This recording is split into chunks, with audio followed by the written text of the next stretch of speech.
परम पूज्य गुरु महाराज के चरणों में नमन करता हूँ और आप सबको प्रणाम करता हूँ। बड़ा अद्भुत आज का दिन है। तो आज ये निराजन के घर का एक गृह प्रवेश हो गया, तो बड़ा आनंद है।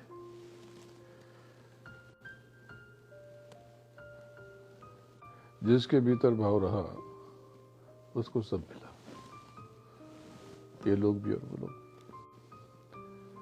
तो आपने देखा होगा कि बहुत से लोग हैं जिनके अंदर भाव बहुत है, तड़प बहुत है, लेकिन ये लोग नहीं मिलता, बहुत संघर्ष में रहते हैं, लेकिन वो नाम की कमाई में लगे रहते हैं। तो वो क्या है? वो ये है कि वो इस जगत का चाहते नहीं, इससे कोई आसक्ति नहीं है, क्योंकि इस जगत का चाहोगे तो नए कर्म बनेंगे और कहीं ना कहीं कुछ बाकी रह जाएगा, तो फिर भोगने आना पड़ेगा। तो ये लेन देन जितने निपट जाए उतना अच्छा है। तो एक बात यह है कि जो लोग बहुत आध्यात्मिक होते हैं उनके जीवन में कष्ट क्यों आता है, और जो संसारी हैं वो बड़े आनंद से क्यों रहते हैं? अपराध करते हैं, पाप करते हैं, दुष्कर्म करते हैं, फिर भी बड़े आनंद से रहते हैं। संक्षेप में समझ लो, जो दुनिया भर के उल्टे पुल्टे कर्मों में लिप्त है उसकी पेशी होगी धर्मराज के पास, और वहां पे एक सॉफ्टवेयर, एक एप्लीकेशन समझ लो, व्यवस्था समझ लो, या कुछ भी समझ लो, वो चित्रगुप्त है। उस चित्रगुप्त के पास आपके गुप्त गुप्त कारनामों के चित्र हैं जो कोई नहीं जानता आपके सिवा, वो चित्रगुप्त जानता है। और वहां पे पेशी हो जाएगी और फिर कर्मानुसार आपको अच्छा और बुरा भोगना है, यानी नरकों में जाना है। लेकिन जो ऊपर के धनियों में रमा रहता है, जो मालिक के चरणों में पड़ा रहता है, जो सदगुरु और प्रभु उस सत अकाल दयाल को सुमिरता रहता है, बसता रहता है, उस अरमई को अपने अंग संग महसूस करता रहता है, वो धर्मराज के दरबार में नहीं जाता, वो स्वर्ग नरकों से परे हो जाता है। लेकिन जो कर्म है, कर्म प्रधान विश्व रचि राखा, जो जस करे सो तस फल चाखा, उस कर्म का होगा क्या? वो कहाँ जाएगा? तो उसको दयाल, वो सदगुरु दया कर देता है, तो उस दयाल की, उस दयालु की दया से ये तलवार का सुई हो जाता है। जब आपको संसार में कष्ट आने लगे, मुसीबत आने लगे, तो आप अपने पद से विमुख मत होना, नाम की कमाई में लगे रहना, मालिक को सुमिरते रहना, सदगुरु में विश्वास बना रखना। अगर आपने ऐसा किया तो आपके ऊपर बहुत बड़ी दया हो रही है, आपको खुद महसूस होगा, और आप ये लोग भी पा लोगे, इस भोग को भी भोग के खत्म कर लोगे, और धीरे धीरे शब्द की धार को पकड़ लोगे। लेकिन मान लो जिसको पहचान न हो गुरु की, वो पहचाने कैसे? कोई झूठा आ गया तो, कोई मक्कार आ गया तो। आपका भाव सच्चा है,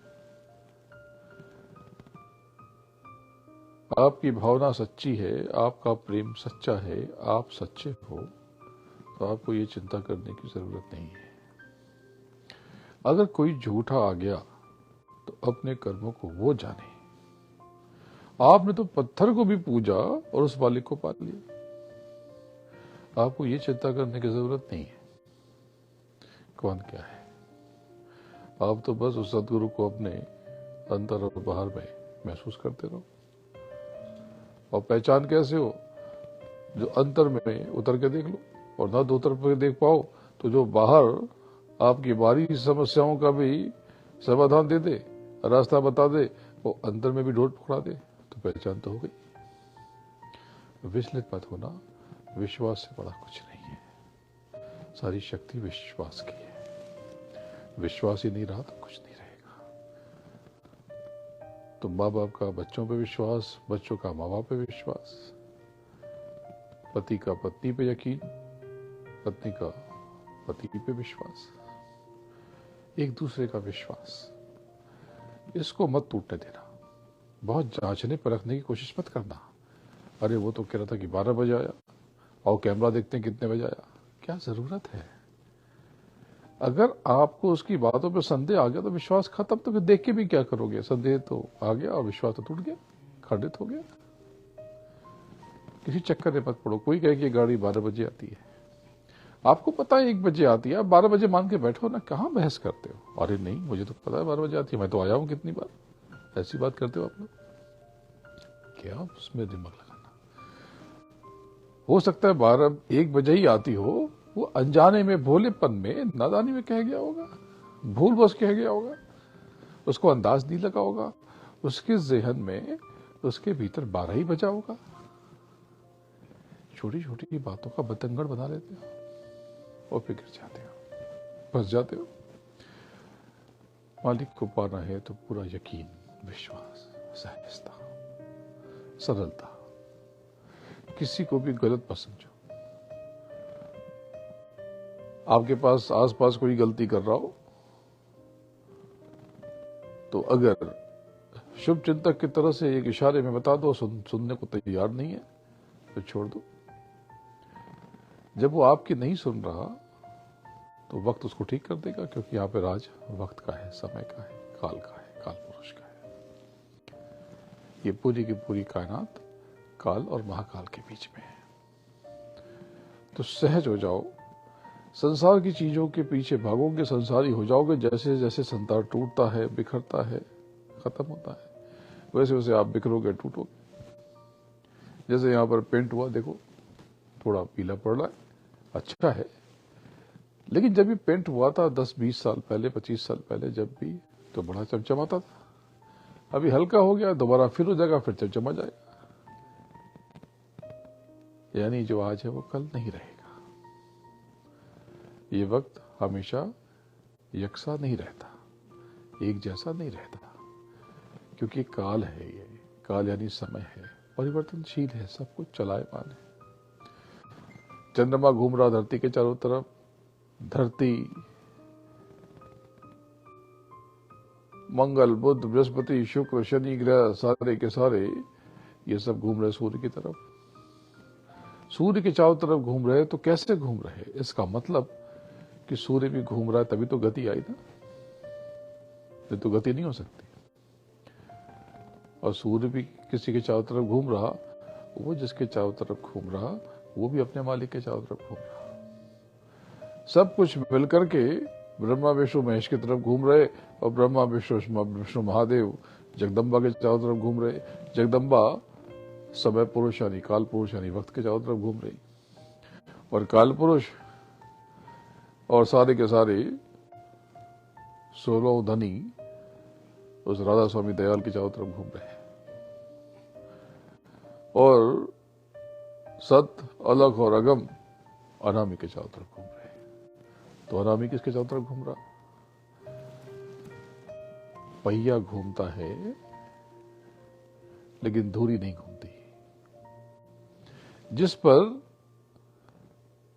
जिस बिंदु पर पूरा सर्कल घूम रहा है वो सेंटर नहीं घूमता, वो स्थिर रहता है। गाड़ी देखो, गाड़ी चलती है तो कहीं कोई स्थिर है, तभी सब कुछ घूम रहा। ये विज्ञान भी कहता है कि थियरी ऑफ रियलिटी, सापेक्षता सिद्धांत कहते हैं, वो ये कहता है कि जो कुछ है उसके विपरीत कुछ है, तभी वो कुछ है। तो एक बात ये होती है कि संसार वाले तो बहुत तरक्की कर लेते हैं और हम कुछ नहीं कर पाते। देखो, ये जो सर्कल है, वर्तुल है, ये गोला, इसका मतलब कि केंद्र है तब गोला है। सेंटर नहीं होगा तो ये सर्कल नहीं बनेगा। विदाउट सेंटर सर्कल बन ही नहीं सकता। ठीक है ना? ठीक है, विदाउट सेंटर सर्कल नहीं बन सकता। अब ये सर्कल चारों तरफ है, उस सेंटर से जितना दूर जाएगा सर्कल बड़ा होता जाएगा। मालिक से जितना दूर जाओगे उतने बड़े होते जाओगे, संसारी होते जाओगे और बिखर जाओगे, टूट जाओगे। और जैसे जैसे मालिक की तरफ आओगे सूक्ष्म होते जाओगे, छोटे होते जाओगे और एक दिन में मालिक हो गए और मालिक हो जाओगे। बड़ा आसान है। खुद तो कभी बड़ा मत समझना और बड़ा बनने की कामना मत करना। लघुता से प्रभुता मिले और प्रभुता से प्रभु दूर। और चींटी शक्कर ले चली और हाथी के सर दूर। छोटा बन के ही बड़े बना जा सकता है, सूक्ष्म बन के ही विराट बन सकते हो। बड़ा बनने की कोशिश करोगे तो मिट जाओगे, धूल में चले जाओगे। बहुत हासिल करना है। बड़े बड़े घर, यहां पर तो बड़े घर होते हैं।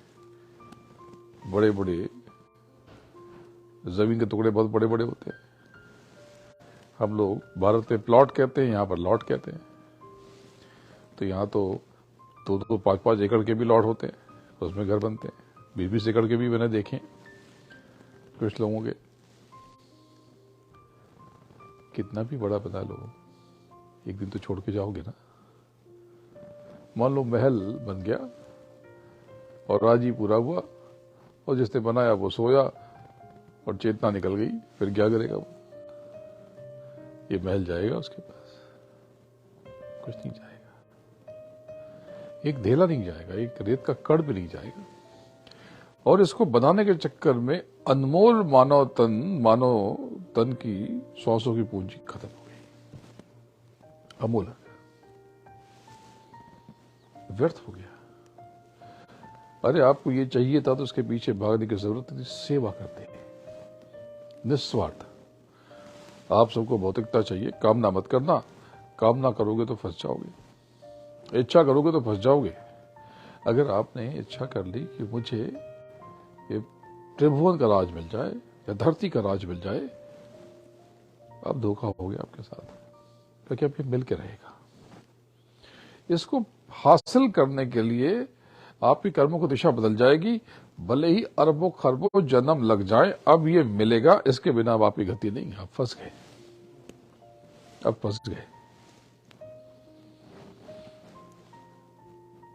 इसको संसार को पाना था, संसार का सुख वैभव पाना था, इसकी कोई आवश्यकता ही नहीं थी। आप चुपचाप बिना इसकी चाहत किए आप सेवा करते। इसको कभी अच्छे घर की कामना की होगी, लेकिन जब से मुझसे जुड़ा है तब से यही कहता रहा कि मुझे अब कुछ नहीं चाहिए। आप मिल गए, वो मालिक मिल जाए, बस बात खत्म है। और इतना सुंदर घर देखो, मैं अभी आया था 5 मिनट के लिए, घर 2 घंटे से हम लोग घूम रहे हैं आराम से बैठे। कितना आलीशान है, कितना वैभवपूर्ण है, इसे सोचा भी नहीं था। इसने मुझे देखा भी नहीं था कि तस्वीर भेज दी और कह दिया ले लो, तो ले लिया इसने। कितनी शांति है यहाँ पर, है ना? कितनी शांति है, कितना आनंद है। तो इस बात को ध्यान रखो, लघुता से प्रभुता मिले और प्रभुता से प्रभु दूर। ये मत समझना कि उस प्रभु को, मालिक को, सदगुरु को आप वैभव से जीत लोगे। अरे वो तो मुट्ठी मसल देगा तो अभी तो जाने क्या चीज हो जाए। ये सारे मसाले हैं क्या? ये सब उसी ने दिए हैं, ये सब उसी के मसाले हैं। तो सासों की पूंजी खत्म हो जाएगी तो सब यही रह जाएगा, कुछ भी नहीं जाएगा। राग द्वेष खत्म हो गए, घृणा खत्म हो गई, नफरत खत्म हो गई, झगड़े खत्म हो गए, शिकायतें खत्म हो गई, सब खत्म, फिर तन ही खत्म हो गया। एक भेद बताता हूं, आप जिसकी निंदा करते हो या जिससे आप घृणा करते हो, जिससे आप नफरत करते हो, जिसको आप गाली देते हो, आप वैसे ही हो जाते हो और वही हो जाओगे। इस देह के बाद में मान लो आप किसी कम्युनिटी से, किसी जाति से या किसी धर्म से, मजहब से घृणा करते हो, ये समझ लो कि अगला जन्म अगर आपने अब नाम की कमाई नहीं की तो आप वहीं पैदा होने वाले हो और वही हो जाओगे, वही हो जाओगे। जैसा आपका चिंतन, जैसी आपकी वाणी, जैसा आपका खान पान, वैसा ही आप देखो कि विशेष प्रकार के भोजन करने वाले जो पशु पक्षियों को खाते हैं उसी तरह दिखने लगते हैं। ठीक है ना? आप ध्यान से देखो तो जिस पशु पक्षी में आसक्ति होती है उसी तरह चेहरा हो जाता है, वैसे ही हो जाता है। किसी और की बात छोड़ दो, पति पत्नी को ले लो, अलग अलग घरों में पैदा हुए, अलग अलग जीन से, अलग अलग ब्लड है, पर 20-25 साल रहने के बाद भाई बहन जैसा दिखने लगते हैं, क्योंकि एक तरह का माहौल परिवेश, एक तरह की बातचीत, एक तरह के लड़ाई झगड़े, एक तरह के प्रेम एक जैसे हो जाते हैं, एक जैसे हो जाते हैं। तो बात ऐसी है कि आप इच्छा में, कामना में, डिजायर में बहुत सतर्क रहना, क्योंकि एक बार आपने गलत इच्छा कर ली तो फंस गए। जो होता है उसे होने दो। प्रार्थना करते हो तो बस ये कहो कि मालिक संसार में शांति हो, सुख हो, सबका भला हो। अपने लिए काम ना करोगे तो बस जाओगे, दूसरों का काम ना करोगे तो सब लौट के आपके पास ही आएगा। तो नाम की कमाई करते रहो, घर में सुगंध करते रहना, घर में सुगंध हो, घर साफ सुथरा रखना। अगर कचरा जमा हो जाए तो उसे डिस्कार्ड करते जाओ। पुरानी नई चीजें लाते हो, नई शॉपिंग करने जाते हो, थोड़ा पुराना खाली भी तो करो, पुराना खाली भी करो। कहते हो बहुत अच्छे कपड़े हैं, कुछ हुआ नहीं है, बहुत अच्छा सामान है, चलो ठीक है, किसी को बांट दो, जरूरतमंद है उसको दे दो। आपका कम नहीं होगा, आपका बढ़ जाएगा। तो कर्मों को लेकर सतर्क रहना। तो अभी तो यहाँ पर रहूंगा कुछ दिन, अभी तो वापस मैकेनिक्सबर्ग चलते हैं और कल फिर यहाँ जाएंगे तो डॉर्निंग टाउन और फिर डीसी और आसपास जाकर के तो और सुनाता रहूँगा। बोलो जय गुरुदेव, जय गुरुदेव, जय गुरुदेव नाम किसका, जय गुरुदेव नाम किसका। गुरु महाराज के चरणों में बार बार नमन करता हूँ और आप सबको प्रणाम करता हूँ।